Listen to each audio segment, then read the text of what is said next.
berencana akan datang ke Jawa Timur pada tanggal 2. Selamat malam saudara pendengar di seluruh Kepulauan Nusantara, bahkan dimanapun saudara berada. Tak ada yang lebih sial dari seorang yang ingin lucu, tapi sama sekali tak lucu. Jangankan orang lain tertawa, saya sendiri tak tertawa lucuan saya. Mungkin kalian menyangka menjadi badut adalah pekerjaan paling gampang. Tinggal bertingkah kocak dan orang akan tertawa bila kalian menjadi saya. Kalian akan mengerti. Tak gampang membuat orang tertawa, apalagi ketika kamu sedang tidak ingin tertawa. Lagi pula di zaman ketika orang-orang gampang tersinggung dan marah, membuat lelucon tidaklah semudah yang kalian bayangkan. Bisa-bisa karena lelucon kamu bisa dipidanakan, dianggap menghina dan mencemarkan nama baik. Kawan baik saya, seorang pelawak di penjara hanya karena membawakan lelucon yang kemudian dianggap menghina. Dia bercerita tentang seseorang yang memanjat pohon kelapa pada jam 10 pagi. Dan dari atas pohon kelapa, orang itu mengumandangkan azan subuh. Tentu saja itu membuat gempar seluruh kampung. Orang-orang langsung berbondong mendatangi orang itu, berteriak-teriak menghujatnya, bahkan ada yang ingin membunuhnya.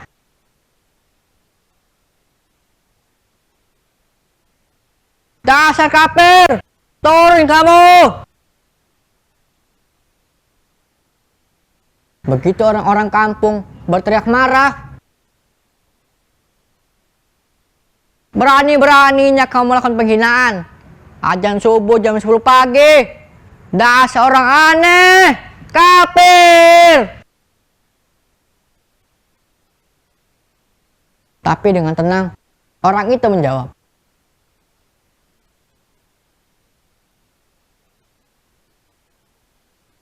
loh, siapa yang aneh?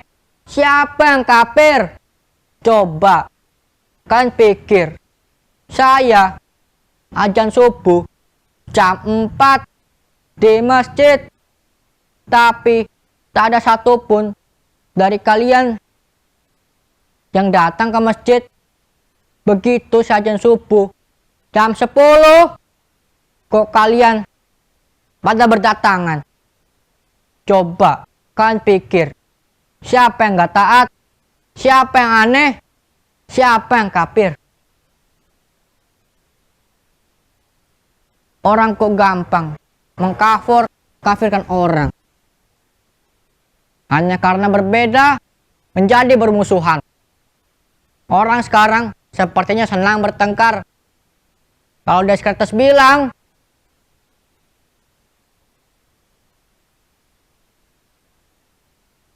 aku berpikir, maka aku ada. Orang sekarang seperti bilang, aku bertengkar, maka aku ada. Pertengkaran menjadi komoditi, diperjualbelikan, bahkan seringkali diberi pembenaran atas nama keyakinan. Ayat-ayat digunakan untuk kepentingan kekuasaan. Saya menjadi badut meneruskan ayah saya. Dulu ayah saya juga seorang badut. Karena bapak saya badut, saya pun jadi badut. Sekarang kan sedang ngetren anak meneruskan orang tuanya. Kalau bapaknya presiden, ya anaknya pengen jadi presiden. Enggak ding, anaknya yang jadi wali kota, bahkan ada yang jadi gubernur. Ah sudah, Jangan ngomong ngelantur. Nanti saya malah ditangkap. Dulu, kata bapak saya, jadi badut lumayan enak. Penghasilannya lumayan. Bapak saya sering diundang karena orang-orang butuh hiburan. Badut pelawak masih dianggap lucu.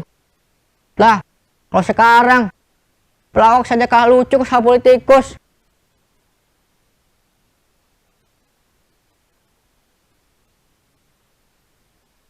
Aduh, aku nggak nyangka kamu akan datang. Silakan, silakan. Maaf berantakan. Duduklah. Mau minum apa? Atau mau makan apa?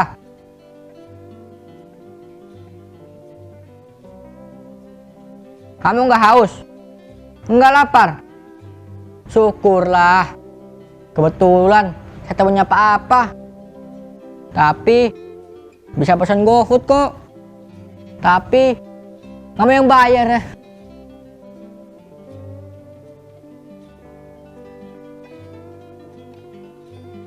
Yang datang pacar saya. Loh, kenapa tersenyum ngejek begitu? Badut kayak saya juga manusia. Bisa falling in love dan punya pacar. Lihat itu, cantik gak pacar saya?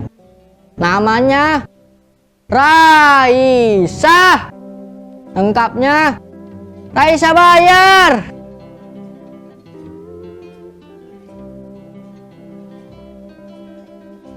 Terima kasih kamu sudah mau menemui saya. Saya kira kamu sudah melupakan saya. Terima kasih kalau kamu terus ingat saya. Kamu pasti kangen ya? Saya juga. Rindu itu berat. Kamu gak akan kuat. Biar aku saja. Kukira kamu sudah gak mau sama saya. Katanya kamu sudah punya pacar baru. Lebih tampan. Lebih kaya. Tapi percayalah, apapun yang terjadi, aku tetap cinta kamu. Sumpah. I love you. I miss you. Boleh aku peluk kamu?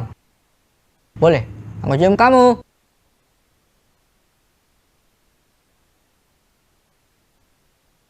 Aisyah? Raisa. Raisa. Ternyata hanya kalian saya saja. Enggak ada pacar. Saya baru jomblo. Coba kalian bayangkan berapa sialnya nasib saya.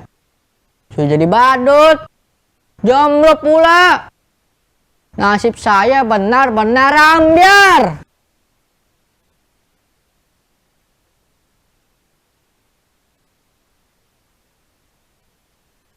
Kenapa kalian menatap saya seperti itu? Apa ada yang aneh dengan saya? Sudah saya katakan, saya memang orang yang sial. Tapi nasib memang aneh. Nasib selalu punya kejutan-kejutan yang tak pernah saya duga. Kayaknya penampilan saya begitu keren dan parlente. Kini saya berpakaian bagus, tapi sebenarnya saya tetaplah seorang badut. Sama sekali tak memimpikan ini. Tapi barangkali inilah takdir saya. Suatu hari saya diminta untuk mengisi hiburan pada kampanye partai.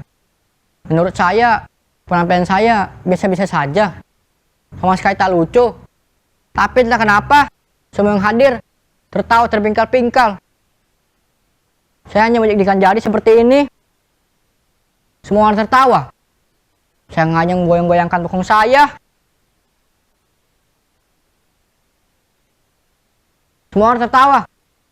Bahkan ketika saya hanya berdiri diam, semua orang malah tertawa terbahak. Mungkin mereka terhibur dengan penampilan saya yang begitu bodoh dan tolol. Sungguh, saya tak pernah merasa setolol saat itu. Lalu, pimpinan partai itu mendatangi saya, menjabat saya, dan memuji-muji saya. Katanya, saya adalah sosok yang karismatik, saya punya bakat untuk disukai banyak orang. Dan itulah kata seorang pemimpin. Dia bilang pada saya, sekarang ini menjadi pemimpin tak perlu cerdas atau pintar. Yang penting disukai banyak orang. Demokrasi membuat seseorang menjadi pemimpin bukan antara kecerdasannya, tapi karena kemampuan disukai banyak orang. Semakin banyak orang menyukaimu, memujamu, maka kamu akan menjadi seorang pemimpin. Pendukungmu akan memujamu habis-habisan. Tak peduli kamu salah atau benar. Yang penting orang tetap mempercayai kamu dan menyukai kamu. Dan kamu punya bakat besar seperti itu. Orang menertawaimu, tapi sesungguhnya mereka menyukai kamu. Dan kamu punya bakat besar seperti itu. Orang seperti kamulah yang dibutuhkan partai. Saya kemudian, mereka nadani necis seperti ini. Didaftarkan ikut pilkada. Padahal, saya nggak tahu apa itu pilkada. Saya nggak tahu beda pilkada dan PKB. Tapi ada yang bilang, PKB nggak boleh coba-coba buat anak. Kalau pilkada, boleh coba-coba buat anak. Makanya, banyak anak pejabat dan pemimpin yang coba-coba ikut pilkada. Saya nggak tahu mengapa mereka menyuruh saya ikut pilkada. Padahal ijazah saya pun tak punya. Tapi mereka bilang, tenang saja, ijazah bisa dipalsukan. Jangankan ijazah, kebenaran pun bisa dipalsukan. Dan berapa sialnya saya? Saya menang pilkada. Barangkali zaman sudah gila. Mereka memilih saya karena dianggap orang paling lucu yang bisa membuat hidup mereka bahagia. Ketika saya menjadi badut, saya tak pernah membuat orang tertawa. Ketika saya menjadi pemimpin, berkali-kali saya membuat orang tertawa. Itulah kenapa saya bilang, betapa sialnya hidup saya. Saya menjadi badut, menjadi pemimpin pun tetap jadi badut. Badut yang bisa mereka atur. Badut yang membuat mereka terhibur. Sungguh, saya badut yang sial. Percayalah, jadi badut itu berat. Kamu nggak akan kuat. Biar para pemimpin saja.